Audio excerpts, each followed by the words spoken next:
Hello everyone. Today we are going to go over the complete teardown and reassembly of the Tisas M1911 A1.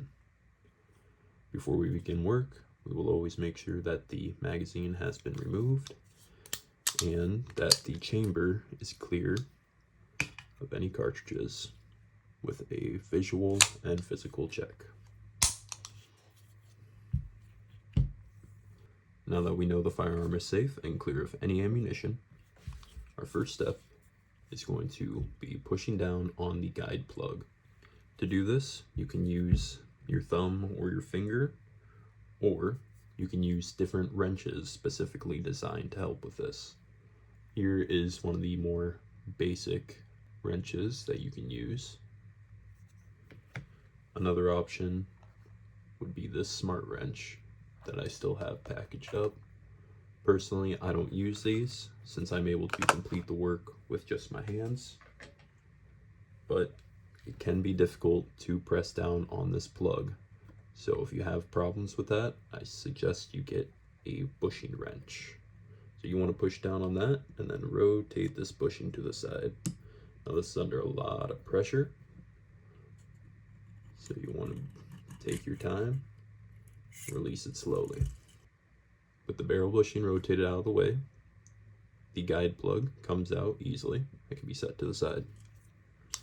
Next, we are going to pull the slide back until this rear notch lines up with our slide stop. I like to cock the hammer, just makes it easier to move the slide.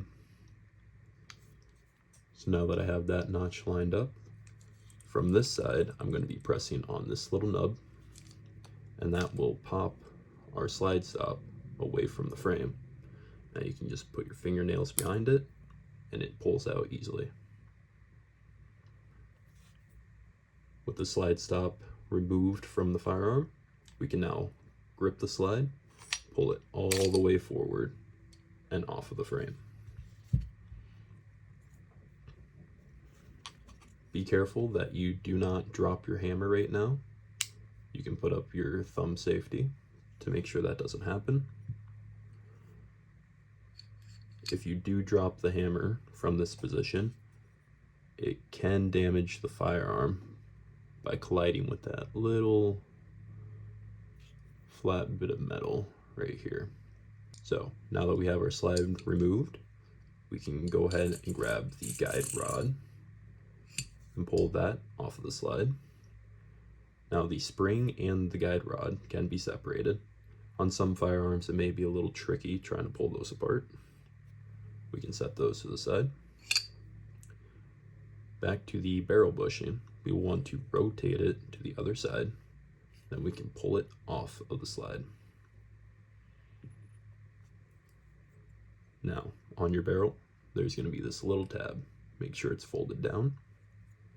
Then you can push the barrel out of the front of the slide. Where the firearm is right now is all you will need to do when doing a field strip of the firearm. A field strip is typically used just to clean and relubricate a firearm after it has been used. Everything from here on out is going to be the full disassembly. It is not required to do this every time you clean your firearm.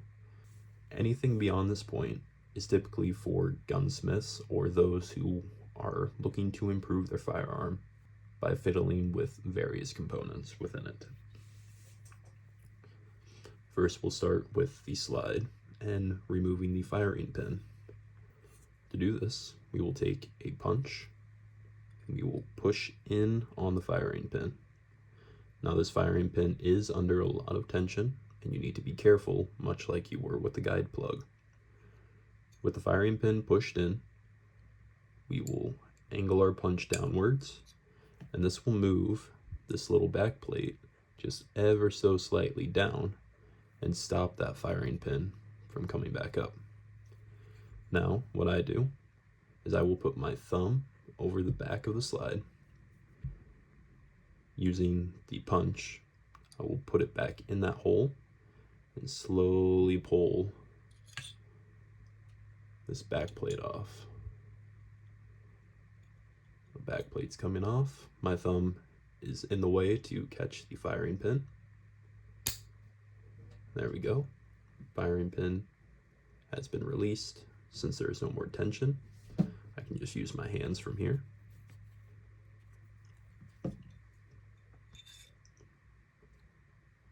Now you can take this spring off of the firing pin. I typically don't. It's just a pain to put it back on sometimes. The final part of disassembling the slide requires us to remove the extractor. With this back plate off now, there's going to be this little groove. Take a flat screwdriver, put it in this groove down here, and then just gently lift up the extractor. If I can get it lined up. There we go. Just like that. And that is all components except for the sights taken off of the slide. Now we'll focus on the frame. So our first step requires us to take out the thumb safety. So the thumb safety has to be able to move up and down, so the hammer needs to be cocked during this part. But to take it out, you don't want the thumb safety all the way up, and you don't want it all the way down. You want it just somewhere right in the middle. And then what you can do is on this side, this back button, you can press on that while moving this thumb safety up and down, and pull the thumb safety as you do this. And it will just slowly wiggle out of place.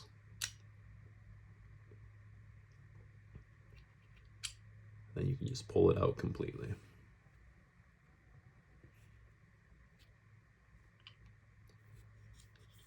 This is typically where I like to drop the hammer, so you want to be safe about it.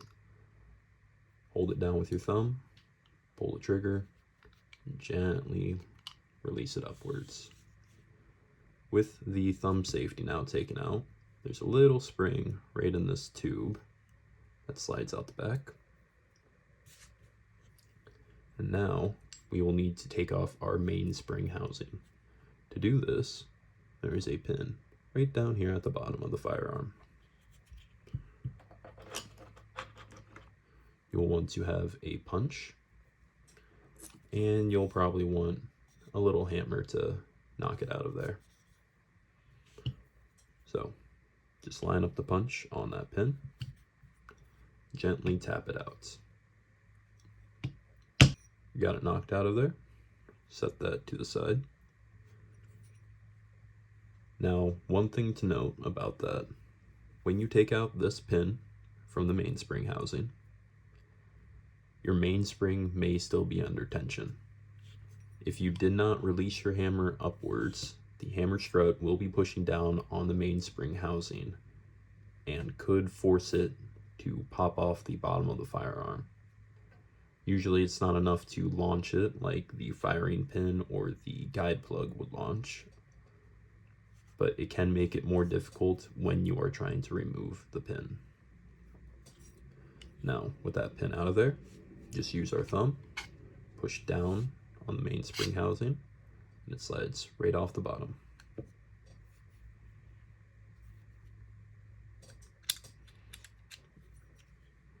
With the mainspring housing removed, our grip safety comes out,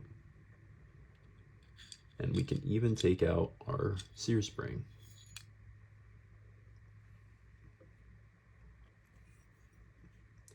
Next, we will take out the hammer. To do this, come to this side, the little nubbin that's on the back upper portion of the frame, push down on that, and that will pop out on this side just ever so slightly. You can grab that with your fingernails This one has no pressure on it, so it just pulls out cleanly. And as you saw, my hammer just fell out of the area. Our next portion involves removing the grips. Now, you can use proper gunsmithing screwdrivers like this, or if you're like me, you can just use your standard run-of-the-mill multi-tip screwdriver. That blue one is actually from iFixit, just a set that I've had for a very long time, and I've used it for a lot of different firearms. So go ahead and grab a flathead screwdriver that's the right size, and just unscrew the grips. I personally always like to start on this side when removing the grips because they can be a pain to get off. You can put your finger inside of the mag well and push up and pop them off that way. But one method that I have found is take that same little screwdriver from when we removed the extractor and put it in this little gap between the grip and this metal tube. That'll give you just enough area that you can pop the top of the grip off of the frame and then just wiggle it out of place. And then I like to take these screws and put them back in the grip piece before sending it to the side, just so I don't lose them. That side removed, we can move on to the other. Since we removed this side first, once those screws are taken out, we can just put our thumb through this massive open gap, just press down, and it pops right off. Set the screws inside of that one, set it to the side. With the grips removed, we now have access to the last pin that is in the firearm. So from this side, we'll go ahead and push it down. It would be easier to use a punch to push that down through, but you can also just tap the firearm and the pin will fall out of place. And you can just grab it from the opposite side with your fingers and pull it out smoothly. Now from here, we just tilt our firearm. We now have our disconnector and our sear falling right out of the frame. We are finally on the final step. We will now remove the magazine release. To do this, we will need to push it all the way in so that it's sticking out on this side. With it pushed in, we will take our little screwdriver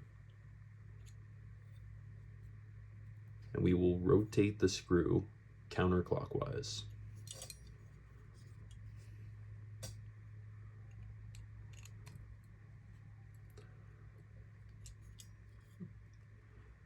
Takes a little effort sometimes,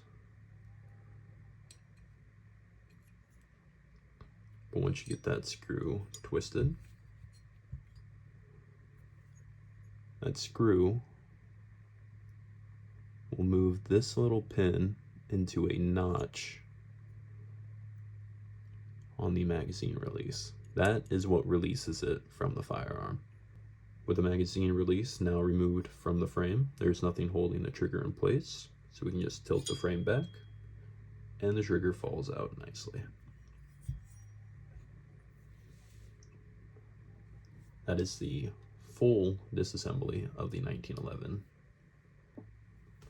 To reassemble the firearm, you just want to go in reverse order of what we did before. Starting with the trigger, you will want to line it up with the tracks on the inside of the frame. Just let it fall into place like that.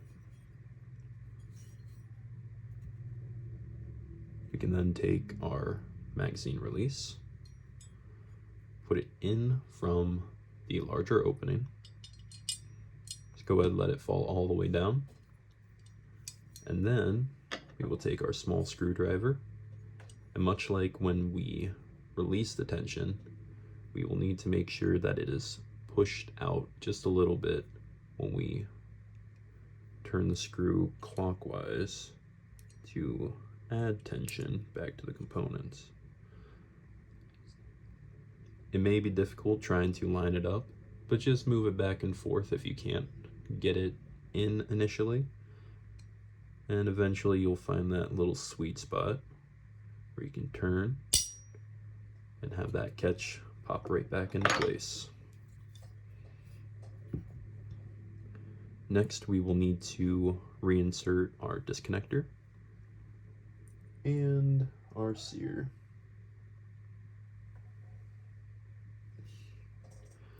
Now, this is always a tricky part for a lot of new people, so if you can't get it right the first time, don't feel bad about it.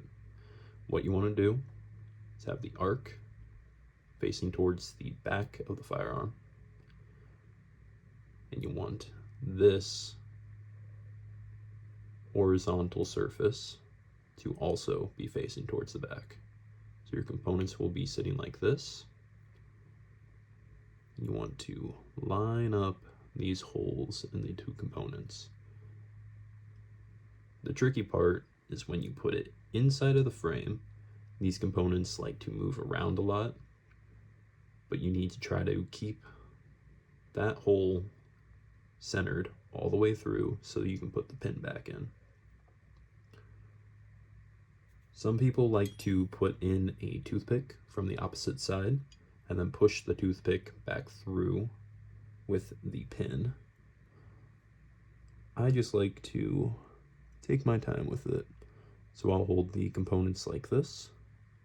I'll set the top of the disconnector in its gap and just let those components fall down. Then I'll push the disconnector up, gently rotate to the side, and I will look through that hole to see how well I'm lined up. Then I will take my finger and I will move the sear and disconnector as needed to line up that hole. So there we go. I think I got that pretty well lined up. Now the pin you want is the thinnest of the 3 pins you took out of the back. Just go ahead, once those holes are lined up, drop it in, push right down. And then to make sure that you did get it through both components, you can just tilt it backwards and shake it a little bit. The next part we can put on will be our sear spring. Now this spring has a little notch right down here at the bottom. That notch goes in this slit at the back bottom of the frame. So you take the top legs, set them up by the sear and the disconnector, then you can let that bottom piece fall. Then what I like to do is this third leg that sticks out, I use that to help position the notch with its groove. Then once it falls in place, do your best to not touch that spring and hold the firearm like this for just a moment. We can take our mainspring housing, slide it into its grooves,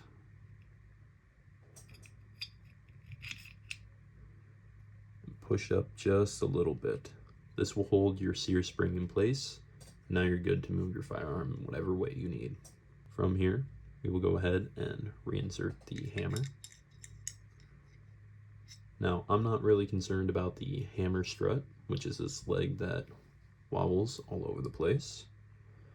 Right now, I am only concerned with lining up the hole in the hammer with the hole that the pin needs to go through. So we'll go ahead and line up those holes. Once you see daylight through it, you will grab your next pin. Now, this pin and the pin for the mainspring housing look very similar, but the pin for the mainspring housing will have this little notch in it. So make sure you're using the one that's smooth all the way down. With the holes lined up, put your pin in and press down. Your hammer is now in place. Our next step is going to be lining up the strut with the mainspring housing. So you'll want to have your strut hanging out just a little bit, and then just slowly move it inwards, tilting the gun as needed. You want to line up that strut with the hole that's in the mainspring housing. Now you don't want to push your mainspring all the way up, just a little bit to catch the very end of this strut in that little hole. From there, we will take our grip safety, line it up into position, and then we will hold it in place with our finger and push up the rest of the way on the mainspring housing. Now, as you can see here, I am trying to push up on the mainspring, but there's tension stopping me from pushing it all the way. This is probably because your hammer has hit that first notch. So what you can do is push down on your grip safety, pull back on your trigger, and that will allow your hammer to move back up and off of that first notch, therefore releasing the pressure on your mainspring housing and allowing you to push it up the rest of the way to line up those holes. With the mainspring housing now in place, the bottom of your grip safety will also be locked in place, so you don't have to worry about that falling out from here. We'll now take the pin for the mainspring housing, line it up with its hole, then just take a hammer and tap it back into place. Our next area will be replacing this little spring into the external tube. Now you want to make sure you get the right side in. This side, that comes down to a finer point than the other side, goes in first. So just slide that into its tube. Now we will replace our thumb safety. To do this, we will need to line up the hole that is in the grip safety with the holes that are in the frame. I just like to actually have a proper grip on it, and that usually lines it up pretty well.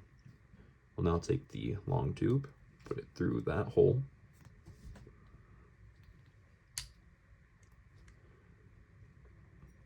and as we push in, just wiggle the thumb safety up and down, and it will pop back into place nice and easy. You may need to cock your hammer to aid in it going back in, since the hammer had to be cocked when it was being taken out. There we go. Hammer was cocked, was able to push it all the way back in, and we have a functional thumb safety again. With all of the components back inside the frame of the firearm, I'm going to go ahead and put the grips back on. Now personally, when I put the screws back in, I only go until they're just tight. Over torquing these can possibly damage either the screws or the frame, and you don't want to have to add extra repair costs where they are not needed.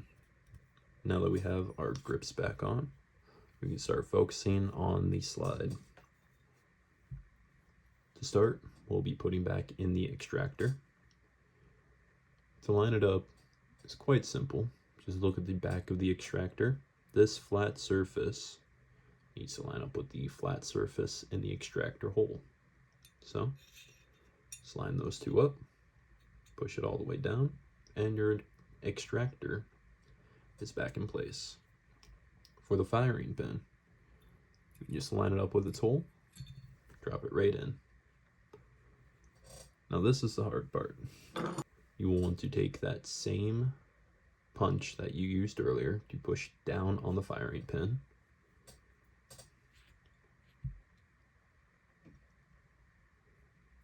want to take the back plate and slide it into the grooves that are on the back of the slide.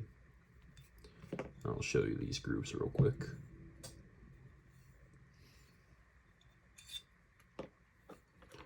The grooves you need to slide that plate into are here and here on the other side. The sides just drop directly into those grooves, and then it just takes a little push and it will pop right into place. Hard to show from my desk setup since there's minimal light, but I will do my best. So, firing pin goes in the firing pin hole. We take our punch, we push down on that firing pin. Try to do it from the side to show you. Push down on that firing pin. Take our plate, line it up with those notches. And now this is where I typically get to. The firing pin is being held down just a little bit by this plate. So I'll move my punch to the very edge of the firing pin, push that down, and slide the plate the rest of the way over so that it's holding in the firing pin. Now all I have to do is push that plate all the way in. The firing pin will be pushed up against the hole due to the spring pressure inside of the slide. And that's the hard part done. From here, we can take the slide. The side that has the barrel link goes into the slide first and push all the way back. We'll now take our barrel bushing. You'll want it in about a 3 o'clock position for this half moon. Drop it down and then rotate it clockwise, and it should fall into place and come over to about the 9 o'clock position. We want to take this little barrel link, rotate it up, grab our guide rod and our spring. We will put our spring inside of the gap and our guide plug down on top of the barrel and inside of the spring. You want this little half moon to be down and against the barrel. Just like so. Push the spring all the way back. And with this guide rod now in place, we can rotate our link up so that we can connect our slide stop when putting the slide back on the firearm. Now there's a lot of people that will say keep your slide completely upside down when putting the frame back on. I like to hold it at a side angle. So you will take your slide, line up the notches on the back with the rails on the frame. It'll probably be easier to have the hammer cocked just so that it's not interfering with the slide's movement. Just gently put on those rails. Push back. And now, just like before, we will want to line up this rear notch with the hole where the slide stop is going to go. Just keep pushing that back. Make sure you see daylight all the way through there. Take our slide stop, set it inside. And now here's an important part. To avoid something called idiot scratch, do not have your slide stop down like this. Because yes, you can push it in all the way, but then you have to rotate it up and you can leave a nasty scratch right in here. So keep it up where it's supposed to and just give it a little pressure and it will pop right down into place. With the slide now back on the frame, our last part is to put back in the guide plug. You can do this with your hands, or you can use the wrench. Does not matter which one you use. All you need to do is push down on the plug and rotate the bushing back over top of it and release the pressure. You have now fully disassembled and reassembled your Tisas 1911.